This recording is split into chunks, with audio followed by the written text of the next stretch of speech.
Hi, this is my week 2 FMP reflection video. This week, we took a deeper look at the play and what each scene actually means. So to do this, we split into smaller groups and analysed each individual scene. Then we wrote down our ideas on pieces of paper and laid them out in the order of the play.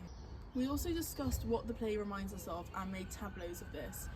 So we thought about how this could apply to different scenarios and what ideas this sparked within us. Doing activities like this is really helpful, as it's really important that you actually know what the play is about and you aren't just acting it out and throwing out ideas out there, because if you don't actually have a meaning of the play, then you've not got any context behind what you're doing or what you want to portray to the audience.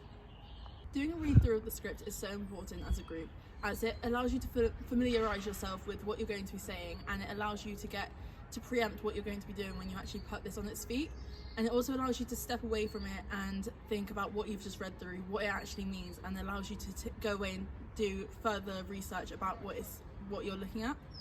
A read through is also really important for our director Harry, as it allows him to see how we'll be reading through this and who he might think suits each part, and how you can get a clear vision of what he wants it to look like when we actually start to put it all together. I think when I was working in smaller groups, I could have been a lot more focused along with the rest of the group, as sometimes we went a bit off track, and when we had good ideas they could spring off into other ideas. So this is something that I really need to think about for future lessons, is how I can be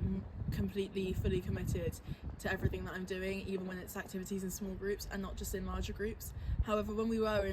in the large groups, I think I was fully committed and contributing to it with good ideas.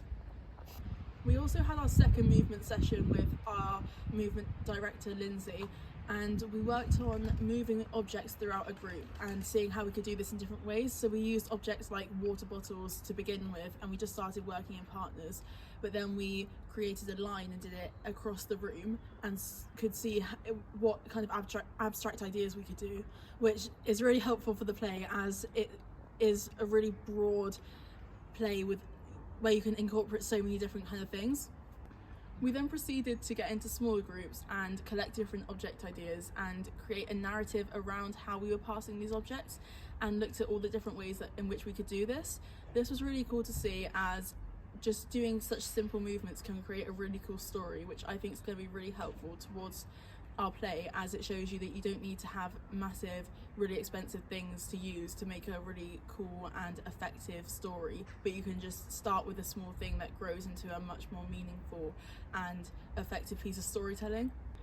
I think that these movement sessions are going to be really helpful for our group going forward, as it allows you to see so many different takes that you don't get to see when you're just in a small group or working in a confined space. But when you get to actually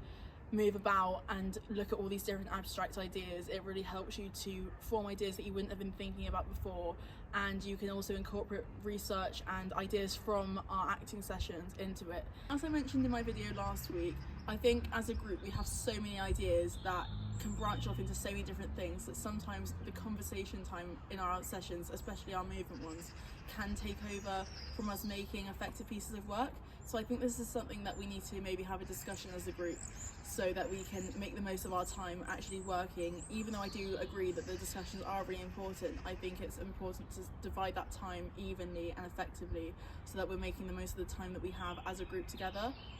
Moving forward, I want to make sure that I'm really sharing all my ideas and making the most of the time that we have together,